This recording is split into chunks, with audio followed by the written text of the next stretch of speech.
uma forma que o Espírito me esmera ao dizer, é assim que se pode entender o fato de ser o nosso mundo um reflexo do mundo dos espíritos. Resta-nos apresentar pelo menos uma opinião de um espírito. Da obra Crise da Morte, 1930, de autoria de Ernesto Bozano, tomaremos o caso XXV, que se refere ao espírito Rodolfo Valentino, que a certa altura disse: tudo o que existe aqui parece constituído pelas diversas modalidades com as quais a força do pensamento se manifesta e a substância criada pelo pensamento parece ser, na verdade, mais sólida e duradoura do que a pedra e os metais. Talvez isso seja difícil de ser compreendido por vocês, e não parece conciliar-se com o conceito que alguns podem formar sobre as maneiras com que a força do pensamento deveria se manifestar. Eu, por exemplo, cheguei a imaginar que se tratava de criações formadas de matérias vaporosas e, ao contrário, são mais sólidas, revestidas de tintas mais vivas, do que tudo o que é sólido e colorido no ambiente terreno. As casas são construídas por espíritos que se especializaram em modelar, com a força do pensamento, essa matéria espiritual. E eles as constroem sempre como os outros espíritos as desejam, uma vez que retiram do inconsciente destes últimos os modelos mentais dos seus desejos. Trecho dos comentários de Ernesto Bozano. A respeito do trecho exposto, observo que do ponto de vista científico não deveria causar nenhuma surpresa a observação do espírito comunicante a respeito da aparência sólida, tanto mais do que a da pedra, das construções psíquicas em ambiente espiritual, considerando-se que é sabido, como a ciência tem demonstrado, que a solidez da matéria é pura aparência. Disso resulta que o atributo solidez é tão somente uma questão de relação entre sujeito e objeto, ou seja, isso significa que para nós, seres constituídos da mesma matéria do ambiente em que vivemos, esse ambiente deve necessariamente parecer sólido, uma vez que existe uma perfeita relação entre sujeito e objeto. Analogamente, para um espírito revestido de um corpo etéreo deverá parecer da mesma forma sólido o ambiente etéreo em que está, e isso pela idêntica razão da existência de uma perfeita relação entre sujeito e objeto. Em contrapartida, ao mesmo espírito deverão parecer sombras evanescentes as pessoas vivas e o ambiente terreno, e isso na ausência de relações entre as condições em que ele existe e opera, e as condições em que existem e operam os seres vivos. Sem contar que ele terá confirmação daquilo que presume quando lhe acontecer passar através de um muro como se este não existisse. Ressalto ainda que a última observação contida no trecho aqui considerado, e no qual se afirma que as habitações são construídas por espíritos os quais se especializaram em modelar com a força do pensamento a substância espiritual, está em perfeito acordo com aquilo que uma outra personalidade mediúnica havia afirmado no caso 17. Esta última, falando de tais construções psíquicas, observa, um grande número de espíritos não trabalham em tais criações, pois fazê-lo está reservado àqueles que manifestam disposição natural para essa tarefa especial.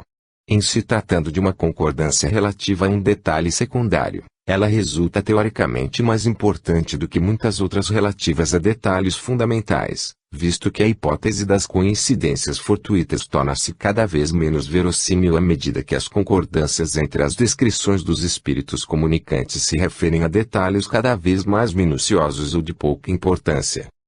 É digno de nota que um pesquisador de primeira linha como Ernesto Bozano não teve a menor dificuldade para aceitar as construções no mundo espiritual. Para ele parecia ser algo óbvio. Mas os sábios da atualidade, cuja obra literária não chega nem aos pés desse sábio italiano, são os que afirmam o contrário. As aparições de animais seriam tão somente criações fluídicas. As aparições de espíritos de animais tornam-se tema polêmico, porquanto, pelas revelações contidas nas obras da codificação, não haveria animais no mundo espiritual e, além disso, espíritos inferiores poderiam tomar a aparência de animais. Analisaremos, na sequência, cada uma destas duas possibilidades. Vejamos a seguinte questão de O Livro dos Espíritos. 600. Sobrevivendo ao corpo em que habitou, a alma do animal fica num estado errante semelhante ao em que se acha o homem após a morte. Fica numa espécie de erraticidade, já que não está mais unida ao corpo, mas não é um espírito errante. O espírito errante é um ser que pensa e age por sua livre vontade, o dos animais não tem a mesma faculdade. É a consciência de si mesmo que constitui o principal atributo do espírito. Após a morte, o espírito do animal é classificado pelos espíritos que se encarregam dessa tarefa e utilizado quase imediatamente. Não dispõe de tempo para se relacionar com outras criaturas. Em O Livro dos Médiuns, item 283, Evocação de Animais, lemos: 36. Pode-se evocar o espírito de um animal? Depois da morte do animal, o princípio inteligente que nele havia se acha em estado latente e é logo utilizado, por certos espíritos incumbidos disso, para animar novos seres, nos quais ele continua a obra de sua elaboração. Assim, no mundo dos espíritos, não há espíritos errantes de animais, mas somente espíritos humanos. Isto responde vossa pergunta. Na obra Gênese, capítulo 14, os fluidos, tópico ação dos espíritos sobre os fluidos. Criações fluídicas. Fotografia do pensamento, tem 14, há um ponto que vem colocar mais lenha na fogueira. Por um efeito análogo, o pensamento do espírito cria fluidicamente os objetos que ele estava habituado a usar. Um avarento manuseará o ouro, um militar trará suas armas e seu uniforme, um fumante, o seu cachimbo, um lavrador, o seu arado e seus bois, uma mulher velha, a sua aroca. Para o espírito, que também é fluídico, esses objetos fluídicos são tão reais como eram antes, no estado material, para o homem vivo, mas em virtude de serem criações do pensamento, a existência deles é tão fugaz quanto o próprio pensamento que os gerou. Da referência a seus bois acrescida a informação de que não há animais na erraticidade, alguns confrades concluíram que esses bovídeos se tratavam de criações fluídicas e aí generalizaram para todos os animais cujas aparições são relatadas. Não entendemos dessa forma, ao dizer da possibilidade de o pensamento do espírito cria fluidicamente os objetos que ele estava habituado a usar e depois citar o cachimbo, o arado e seus bois e aroca afirmando que esses objetos fluídicos são tão reais como eram antes, no estado material, para o homem vivo. Allan Kardec está se referindo apenas a objetos de uso habitual. Diante disso, julgamos que nessa história os bois, não seriam animais, mas fazem parte da paisagem o arado e seus bois fotografada pelo espírito. Provavelmente, no contexto, os bois seriam apenas objetos inertes e não propriamente seres semoventes. Ademais, em nenhuma das obras da codificação espírita encontraremos algo que, expressa-o sutilmente, dê sustentação à criação fluídica de seres animados, no caso, de animais. O artigo Os Espíritos Glóbulos, publicado na Revista Espírita 1860, mês de fevereiro, no seu último parágrafo tem algo importante dito por Allan Kardec que não podemos deixar de mencionar. Os únicos sinais que, realmente, podem atestar a presença de espíritos são os sinais inteligentes. Enquanto não ficar provado que as imagens, de que acabamos de falar, ainda que dotadas de forma humana, têm movimento próprio, espontâneo, com evidente caráter intencional e acusando vontade livre, nisso veremos apenas fenômenos fisiológicos ou ópticos. A mesma observação se aplica a todos os gêneros de manifestações, sobretudo aos ruídos, às pancadas, aos movimentos insólitos dos corpos inertes, que mil e uma causas físicas podem produzir. Repetimos, enquanto um efeito não for inteligente por si mesmo, e independente da inteligência dos homens, devemos olhá-lo duas vezes antes de os atribuir aos espíritos.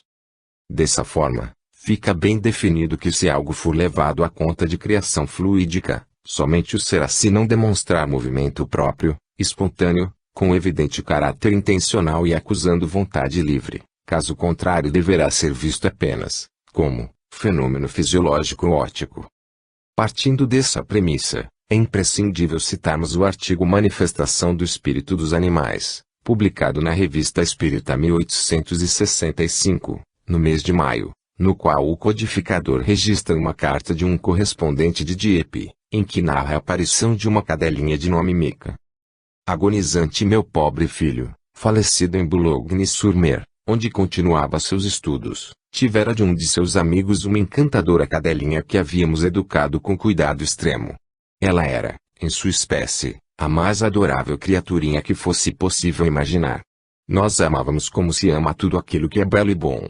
Ela nos compreendia pelo gesto, nos compreendia pelo olhar. A expressão de seus olhos era tal que parecia que iria responder quando se lhe dirigia a palavra.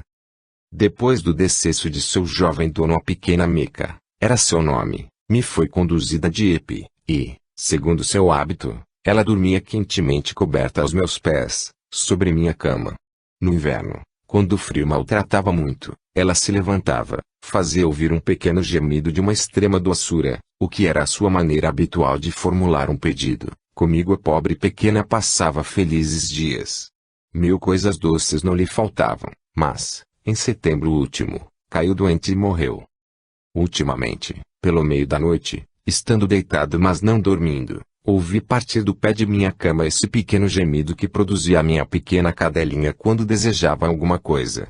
Ao levantar-me de manhã, contei o fato à minha mulher, que me disse, ouvi a mesma voz, não uma única vez, mas 2. Minha pobre filha doente, que tinha sua pequena cama no quarto de dormir de sua mãe, afirma tê-la ouvido igualmente. Chamamos a atenção para o fato de que na manifestação a cadelinha Mica solta um gemido, exatamente como ela fazia quando viva. Esse detalhe, a nosso ver, incontestavelmente prova uma ação inteligente, razão pela qual essa manifestação não pode ser tomada por fenômeno fisiológico, óptico ou criação fluídica ou mental. Continuando o relato. Eu vos confesso, caro Senhor, que esses fatos, embora se relacionem a um ser privado de razão, me fazem refletir singularmente. Que pensar disso? Não ouso nada decidir e não tenho ócio de me estender longamente sobre esse assunto, mas me pergunto se o princípio imaterial, que deve sobreviver nos animais, como no homem, não adquiriria, num certo grau, a faculdade de comunicação como a alma humana. Quem sabe? Conhecemos todos os segredos da natureza?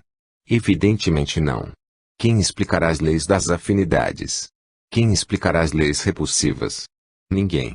Se a afeição, que é do domínio do sentimento, como o sentimento é do domínio da alma, possui em si uma força atrativa, que haveria de espantoso que um pobre animalzinho no estado imaterial se sinta arrastado ali onde sua afeição o leva?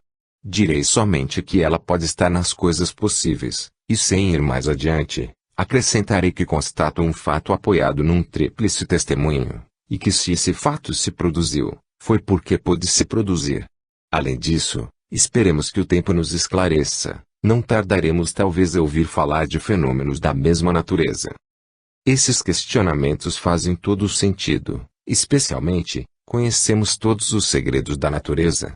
E que haveria de espantoso que um pobre animalzinho no estado imaterial se sinta arrastado ali onde sua afeição o leva. Ao final acrescentarei que constato um fato apoiado num tríplice testemunho, e que se esse fato se produziu, foi porque pôde se produzir. Dos comentários de Allan Kardec, destacamos. Nosso honrado correspondente age sabiamente ao não decidir a questão, de um único fato que não é ainda senão uma probabilidade, não tira uma conclusão absoluta. Ele constata, observa, à espera de que a luz se faça. Assim o quer a prudência. Os fatos desse gênero não são ainda nem bastante numerosos, nem bastante averiguados para deles deduzir uma teoria afirmativa ou negativa. Se isso não é uma ilusão, constata pelo menos o laço de afinidade que existe entre o espírito dos animais, ou melhor de certos animais e o do homem.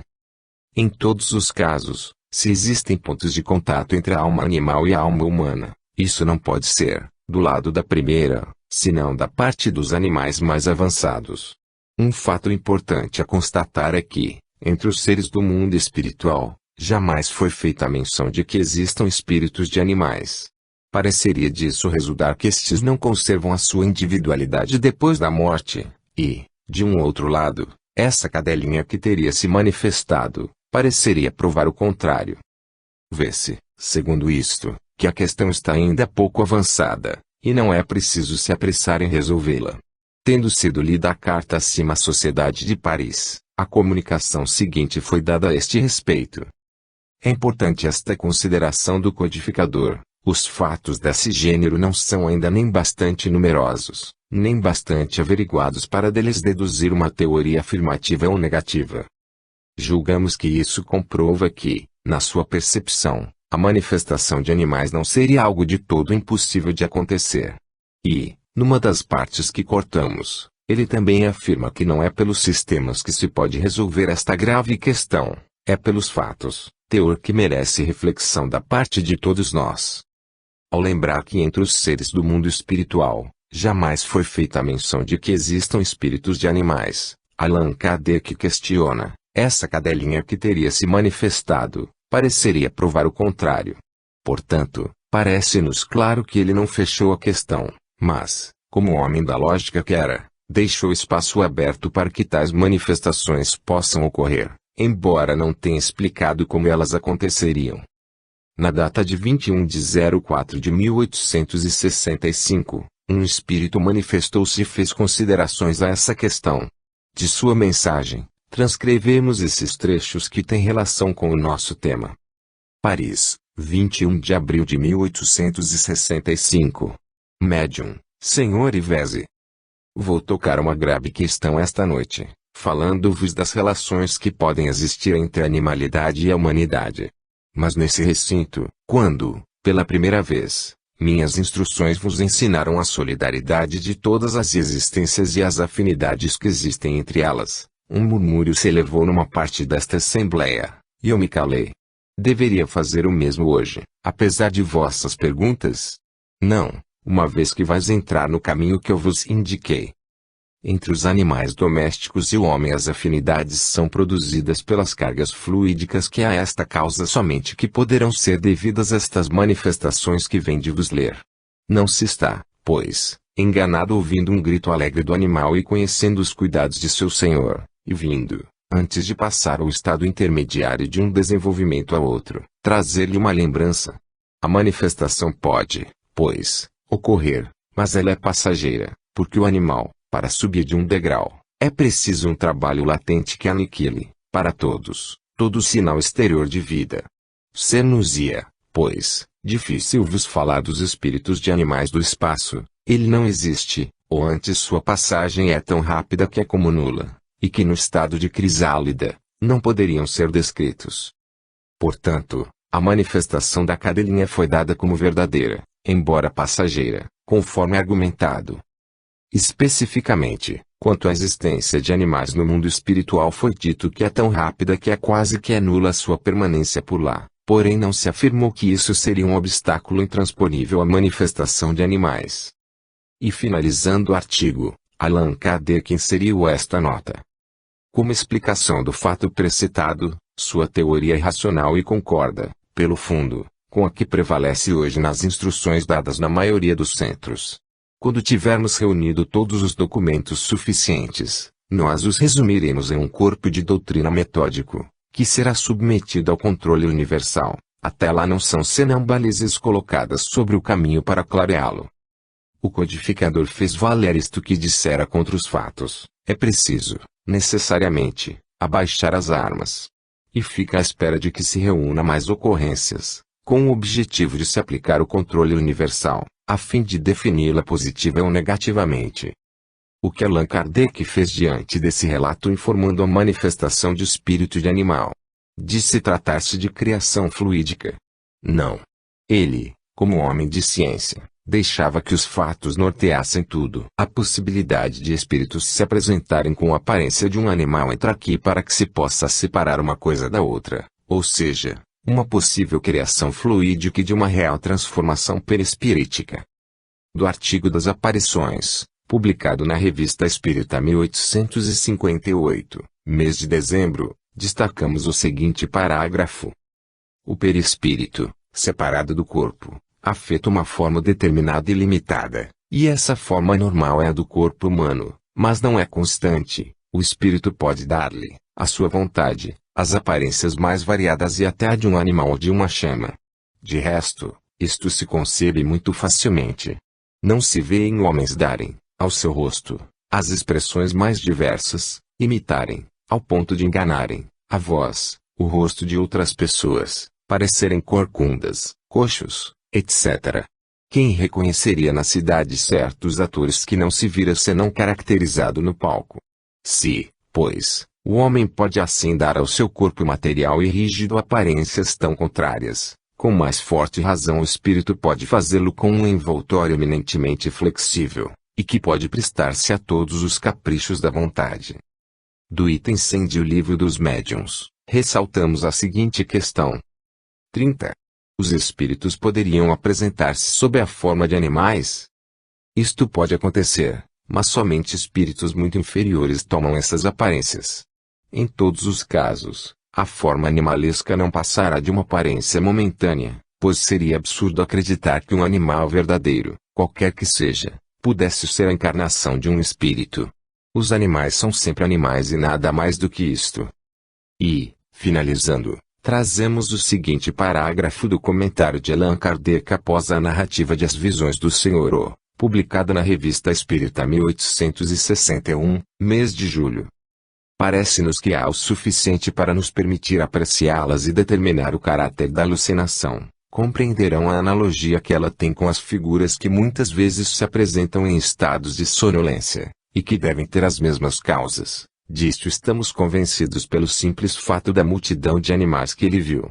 Sabe-se que não há espíritos de animais errantes no mundo invisível e que, conseguintemente, não pode haver aparições de animais, salvo o caso em que um espírito fizesse surgir uma aparência desse gênero, com um fim determinado, o que não deixaria de ser sempre uma aparência, e não o espírito real, de tal ou qual animal. O fato das aparições é incontestável, mas é preciso guardar-se de vê-las em toda parte e de tomar como tais o jogo de certas imaginações facilmente exaltáveis, ou a visão retrospectiva das imagens impressas no cérebro. Temos aí, nessas transcrições, a evidente possibilidade de um espírito inferior apresentar-se com a aparência de um animal. Porém, será uma ocorrência momentânea. Isso nos leva a concluir que, sempre que acontece, o espírito manifestante, ao assumir uma forma animalesca, quer assombrar alguém, talvez, um seu desafeto. Assim, essa ocorrência deve ser rara e facilmente identificada ao se analisar as circunstâncias e levando-se em conta o período de tempo em que se deu. Os alimentos no mundo espiritual. Esse é um tema que está na fila para ser pesquisado com maior profundidade, mas podemos apresentar, pelo menos, duas fontes que mencionam isso e cuja data de publicação é anterior às das obras de André Luiz. Da obra Raymond, Uma Prova da Existência da Alma, 1916, de Sir Oliver Lodge, destaco. Ele, referência a Raymond, diz que agora não tem necessidade de comer. Mas vê pessoas que a têm, diz que a essas é dado alguma coisa com as aparências dos alimentos terrestres. As criaturas daqui procuram prover-se de tudo o que é preciso. Uma camarada chegou outro dia e quis um charuto. Julgou que eles jamais poderiam fornecer-lhe isso. Mas há aqui laboratórios que manufaturam todo tipo de coisas. Não como fazem na Terra, com a matéria sólida, mas com essências, éteres, gases. Logo que chegam querem coisas. Alguns querem carne, outros bebidas fortes, pedem whisky com soda. Não pense que estou exagerando, quando digo que aqui podem manufaturar estas coisas. Em A Crise da Morte, 1930, Maltese, Ernesto Bozano, analisa 30 casos, destes destacamos estes dois. Caso 12. Outra pergunta que surge naturalmente entre vocês é a seguinte: come-se e bebe-se no mundo espiritual? Não, com certeza, da maneira pela qual vocês todos satisfazem tais necessidades corporais. Que infelicidade para mim, que gostava tanto. De qualquer maneira, o corpo etéreo em tudo correspondente ao corpo carnal, ainda conserva órgãos digestivos parecidos, mas não idênticos, aos terrenos. Isso significa que no plano astral o corpo ainda está longe de ser perfeito. Tampouco pode ser enquanto se permanecer em um plano de existência tão próximo do mundo dos vivos. Disso resulta que ele conserva ainda alguma afinidade com o plano físico, embora ele não exija mais alimentos sólidos, tem ainda a necessidade de assimilar essências e líquidos especiais para este plano espiritual, os quais nós ingerimos em formas condensadas de natureza etérea. Caso XVI. Uma das diferenças entre a vida terrena e a vida na esfera espiritual em que me encontro consiste no fato de que nós não temos mais necessidade de nos alimentar do modo como ocorre no ambiente terreno. Precisamos apenas de alimento espiritual, e há em nós um instinto que nos direciona facilmente nesse sentido. Disso resulta que se tal alimento não fosse fácil de obter, surgiriam entre nós competições e brigas para consegui-lo. No entanto, felizmente está à disposição de todos aqueles que dele precisam. Eu, particularmente, continuo a me alimentar, ou seja, a me interessar da complexa corrente de aspirações ideais pela qual tanto me interessava quando vivo, pois sei que quando chegar a quebrar o invólucro desta preciosa avelã, a avelã se tornará a parte integrante de mim mesmo, com a consequência que o meu apetite ficará plenamente satisfeito. São informações interessantes que, oportunamente, veremos se é possível confirmá-las em outras fontes. Porém, até aqui fica claro que os alimentos são criações fluídicas objetivas e que, após ingeridos, dão a sensação de ter se alimentado mesmo. A visão de Santa Teresa d'Ávila.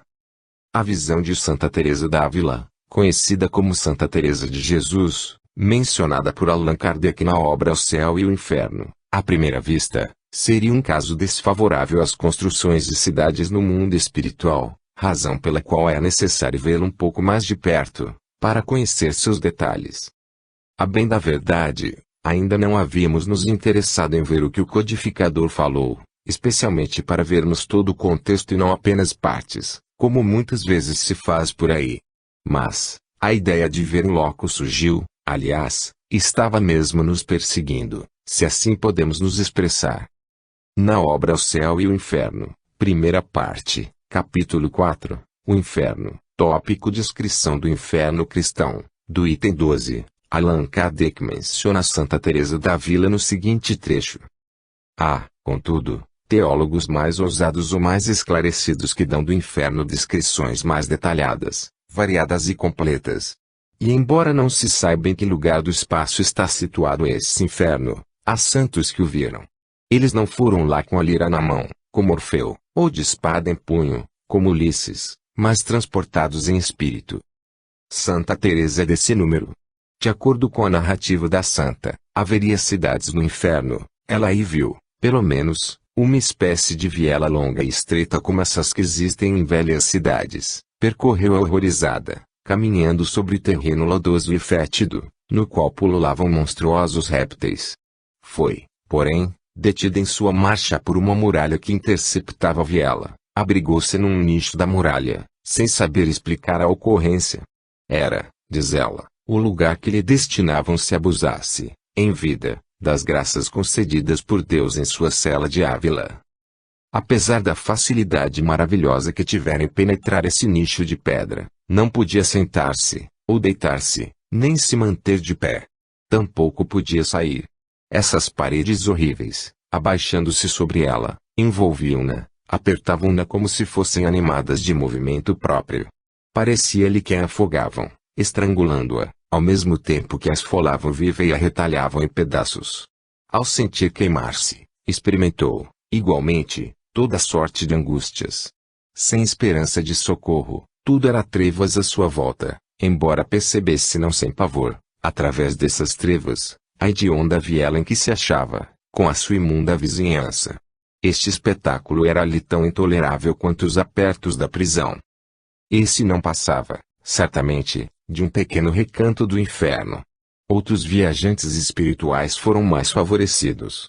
Viram grandes cidades no inferno completamente tomadas pelo fogo, Babilônia e Nínive, a própria Roma, com seus palácios e templos incendiados e seus habitantes acorrentados. Viram também traficantes em suas bancas, sacerdotes reunidos com cortesãos em salas de festim, chumbados às suas cadeiras e levando aos lábios, em gritos desesperados, rubras taças chamejantes, criados genuflexos em cloacas ferventes, braços distendidos, e príncipes de cujas mãos escorria em lava devoradora ouro derretido. Outros viram no inferno planícies sem fim, cultivadas por camponeses famintos, que, nada colhendo desses campos fumegantes, dessas sementes estéreis, se entredevoravam, dispersando-se em seguida, tão numerosos como antes, magros, vorazes em bando, indo procurar ao longe, em vão, terras mais felizes, sendo logo substituídos por outras colônias errantes de condenados. Há também os que viram no inferno montanhas repletas de precipícios, florestas que gemiam, poços secos, fontes alimentadas de lágrimas, rios de sangue, turbilhões de neve em desertos de gelo, barcas tripuladas por desesperados, singrando mares onde a terra nunca surgia. Em suma, viram tudo o que viam os pagãos, um lúgubre reflexo da terra, com suas misérias grandemente aumentadas, seus sofrimentos naturais eternizados, e até calabouços, patíbulos e instrumentos de tortura forjados por nossas próprias mãos. Em nota o codificador explica, nesta visão se reconhecem todas as características dos pesadelos, sendo provável que fosse deste gênero de fenômenos o acontecido a Santa Teresa. Eis aí o que, inadvertidamente, se tende a aplicar a todos os casos que citam construções ou cidades do mundo espiritual, tomando tudo a conta de características dos pesadelos.